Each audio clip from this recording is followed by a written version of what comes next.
Pourquoi Marine Le Pen vient-elle d'être écartée de la prochaine course à la présidentielle?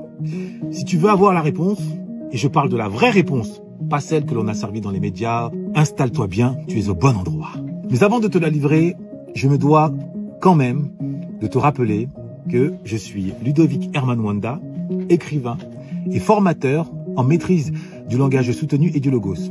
Grâce à un accompagnement de plusieurs mois, je te donne la possibilité de transformer ton langage en atout premier, ton langage en trésor, ton langage en compétence ultime.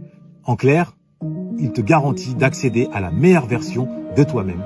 Et celles et ceux qui en ont déjà bénéficié peuvent en témoigner.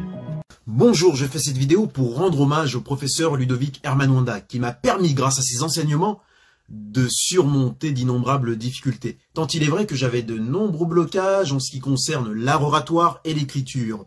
Bonjour, je m'appelle Marianne, je participe à la formation d'Herman sur le langage et le logos. Au début, j'appréhendais beaucoup cette formation, j'avais peur qu'elle soit un petit peu trop scolaire et au final, elle a été très riche et j'ai beaucoup appris, amélioré mon expression orale et j'ai pu développer un peu plus mon vocabulaire, même beaucoup plus mon vocabulaire. Alors, ceci étant posé, nous pouvons revenir à la question du jour. Pourquoi Marine Le Pen vient-elle d'être écartée de la prochaine course à la présidentielle? Pour accéder à la réponse, il convient d'abord d'avoir en tête un point crucial, sans lequel on ne peut pas comprendre. Le point est le suivant. Si la démocratie, sur le papier, c'est le pouvoir du peuple, dans les faits, la démocratie n'est rien d'autre qu'un masque qui recouvre le visage d'une aristocratie. Et en France, il s'agit d'une aristocratie académique, ni plus ni moins. Pour le dire autrement, avant d'être élu par le peuple, un candidat doit d'abord être sélectionné par l'élite académique. Ou, à défaut, doit avoir fait ses preuves dans un ministère.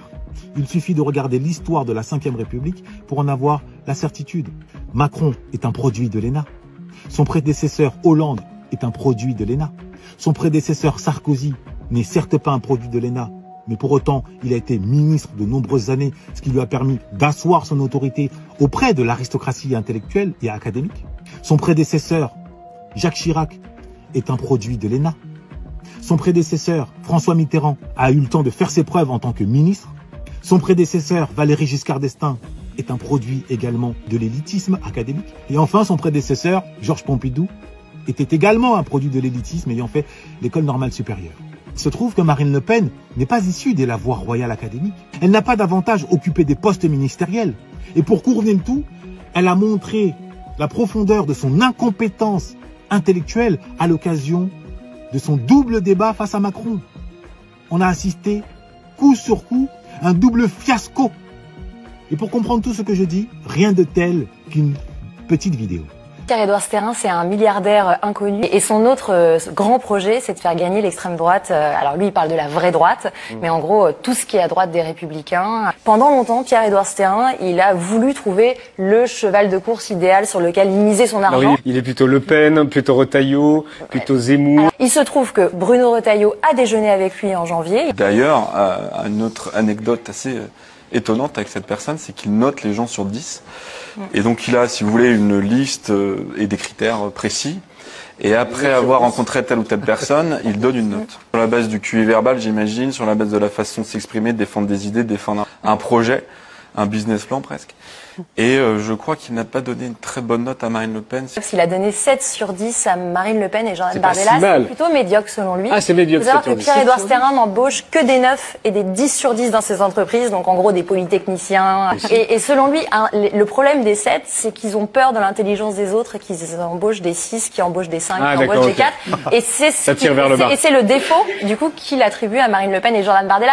Elle a l'habitude d'être méprisée par les cercles économiques et patronaux. Voilà.